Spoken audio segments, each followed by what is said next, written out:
I'm gonna walk you through this whole process, but as I always do before you put your car in the air, because we're gonna have to do that with this, please be careful. If you are using a jack, always use jack stands, use 2 and brace it up appropriately. I love my quick jacks over my shoulder, make sure to check those out. This was an investment for me that was absolutely worth it.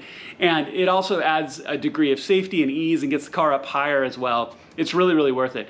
Don't trust your life on a 50-cent part. Please don't do it. I've seen jacks fail. Not only will your car hit the ground and potentially break things or damage things, if you're underneath it, that's not good. Okay, so please be careful with that. Now I'm gonna walk you through this whole process, and first thing you gotta do is get the car in the air. So go ahead and get that done.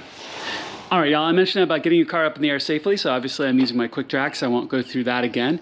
But one thing you absolutely want to do before you do any other work, go ahead and fire your car up, let it get up to temperature, and then put it all the way up in Sport or Sport Plus mode, whatever it's gonna do to open your exhaust valves. You have to ensure that your exhaust valves are open.